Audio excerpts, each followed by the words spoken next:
beliau sudah dengar.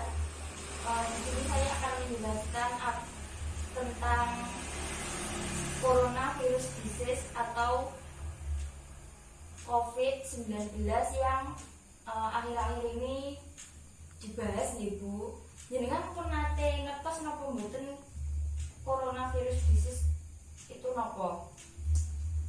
Ngertos. Oh nggih. Teng mriki kula badhe jelasne, mungkin jenengan simak nggih Bu, mungkin enten sing mboten ngertos jenengan tanggapne. Nggih. Apa COVID-19 atau coronavirus disease? Coronavirus disease itu pertama kali terjadi di Wuhan yang diumumkan pada bulan Desember 2019 oleh pemerintah Cina. Kasus terinfeksi virus ini bertambah dengan cepat dan menyebar ke seluruh dunia termasuk Indonesia. Jadi, coronavirus disease yang ditemukan pada 2019 itu, kasus pertama yang ditemukan di Indonesia itu tanggal 2 Maret 2020. Dan jumlahnya terus meningkat dan angka kematian 1-3% dan kematian tertinggi pada orang berusia lebih dari 85 tahun. Jadi lansia. Dan mulai dari 10% hingga 27% diantaranya orang berusia 65-84 tahun. 1% diantaranya berusia 55-64 tahun dan orang berusia 20-54 tahun. Pengertian virus corona itu sendiri yaitu jenis penyakit menular dari satu orang yang lain melalui percikan atau droplet. Percikan seperti misalnya kita tatap muka kayak gini loh Bu. Nah itu jika kita harus menggunakan masker, harus menggunakan face shield seperti yang saya pakai ini itu untuk mengurangi atau untuk melakukan pencegahan penularan virus corona tersebut atau dari pernafasan atau bersin. Selanjutnya penyebab penyakit ini atau coronavirus disease yang pertama itu pernafasan akut berat. Virus ini menyebar melalui percikan droplet yang saya jelaskan tadi dari saluran pernafasan yang dikeluarkan saat sedang batuk atau bersin. Paru-paru adalah organ yang paling terpengaruh oleh penyakit ini. Jadi yang pertama diserang itu adalah organ paru-paru. Jelas ya Bu? Selanjutnya tanda gejala dari virus corona ini yaitu yang pertama Bu yang harus diwaspadai demam atau riwayat demam lebih dari 38 derajat Celcius. Demam panas nih loh. Selanjutnya itu batuk kering, hidung tersumbat, pilek, gangguan penciuman, sakit tenggorokan atau diare yang berkepanjangan, merasa lelah, letih dan lesu, sesak nafas. Gejala awal itu seperti flu, batuk pilek kering itu. Setelah itu gejala bisa semakin berat dan demam meninggi, batuk berdahak bahkan berdarah. Gejala infeksi virus corona bisa muncul dalam waktu 2-14 hari setelah terpapar virus tersebut. Jadi munculnya itu 2-14 hari, kayak misalnya batuk berkepanjangan lebih dari 14 hari itu salah satu tanda gejalanya. Tetapi kebanyakan klien COVID atau coronavirus ini merasa gejala setelah 11-12 hari. Jadi 1, 2 hari, 3 hari itu masih biasa. Tapi kalau gejalanya itu tiba-tiba memberat atau orang tanpa gejala itu 11-12 hari. Selanjutnya untuk melakukan pencegahannya itu ya Bu, penjaringan di rumah saja, misalnya hindari kontak langsung dengan orang banyak atau berkumpul. Anak-anak diimbau untuk tinggal di dalam rumah, jangan sampai bermain di luar rumah. Jika kepepet harus menggunakan masker, membawa hand sanitizer, mencuci tangan itu perlu deh. Selanjutnya itu jaga jarak 1-2 meter jika terpaksa keluar rumah. belanja itu hindari dari kerumunan dengan orang banyak. Cut. Selanjutnya mencuci tangan yang benar dengan air mengalir dan sabun. Penjenengan sudah pernah dapat penyuluhan cuci tangan apa dereng, Bu? Dereng. Oh nggih, nanti saya ajarkan mencuci tangan benar nggih. Jadi keluar rumah atau dimanapun itu harus cuci tangan atau membawa hand sanitizer.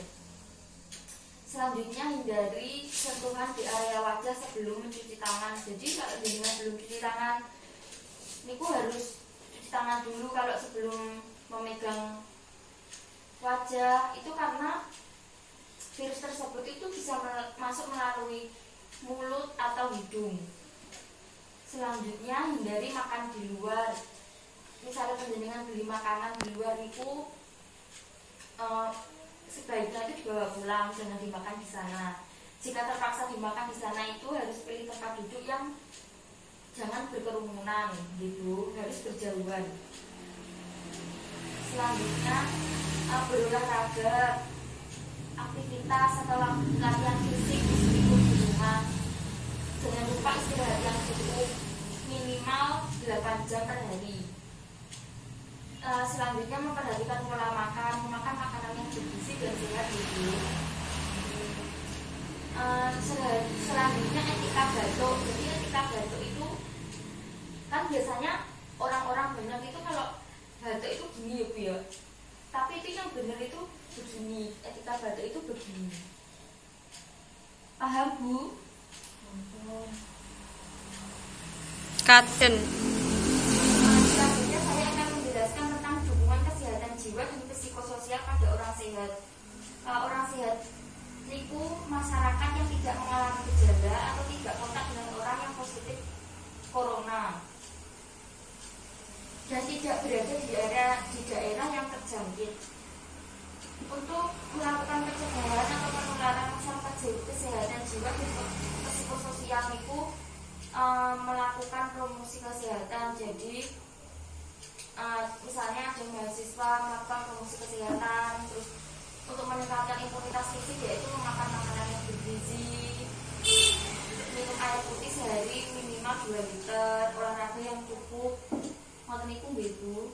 Untuk meningkatkan ketahanan kesehatan jiwa niku melakukan kegiatan yang positif, hobi dengan itu nopo, misalkan memasak. Nah itu jika dengan melakukan hobi dengan hobi yang disenangi dengan itu dapat meningkatkan imunitas. Imunitas itu kekebalan tubuh itu. Jadi biar nggak gampang terserang virus atau penyakit. Selanjutnya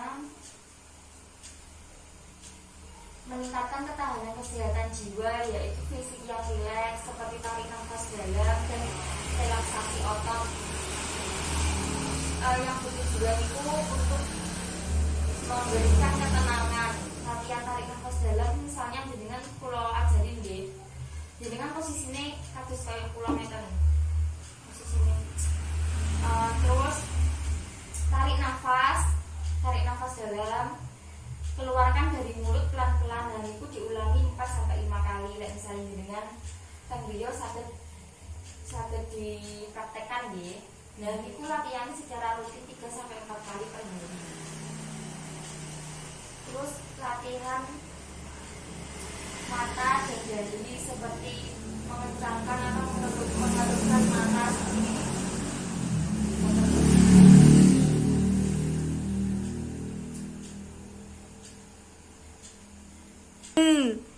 Yang terakhir itu kita dapat mengalahkan COVID-19 atau coronavirus disease itu yaitu dengan saya memberikan tips menghadapi stres selama wabah corona Bu. Jadi jenengan itu meskipun di rumah saja sambil sharing dan saling mendengarkan, misalkan mendengarkan berita tentang cara pencegahan virus corona, terus sharing-sharing dengan anak atau suami di rumah.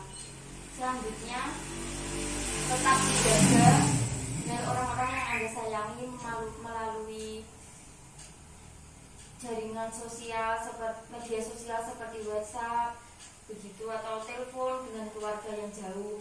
Jadi tidak harus ketemu. menggunakan sumber-sumber terpercaya untuk mendapatkan informasi tentang coronavirus. Seperti kan di TV itu ada beberapa informasi yang tidak akurat tentang virus corona. Jadi jenengan itu betul usah gelisah atau stres. Jadi jenengan menghadapi ini dengan tenang. Jadi harus bisa terdapat sumber-sumber terpercaya untuk mendapatkan informasi tentang corona. Selanjutnya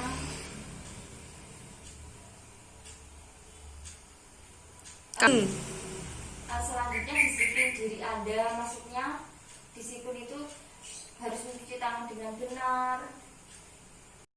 Jadi ibu itu tidak perlu panik. Jadi harus cuci tangan dengan benar, memakai sabun. Disiplin diri Anda menjadi pelindung kehidupan orang sekitar Anda. Intinya jenengan itu baca usah terjangkau virus niki ibu tetap jaga kesehatan, makan makanan yang bergizi, saling mendoakan. Jika Anda merasa tidak sanggup, hubungi kesehatan yang profesional untuk membantu mengurangi stres yang jenengan. Enten ditanyakan apa mboten nggih Bu? Mboten. Nggih, semoga penyuluhan ini bermanfaat dan keluarganya penjenengan diberikan kesehatan. Amin. Assalamualaikum warahmatullahi wabarakatuh.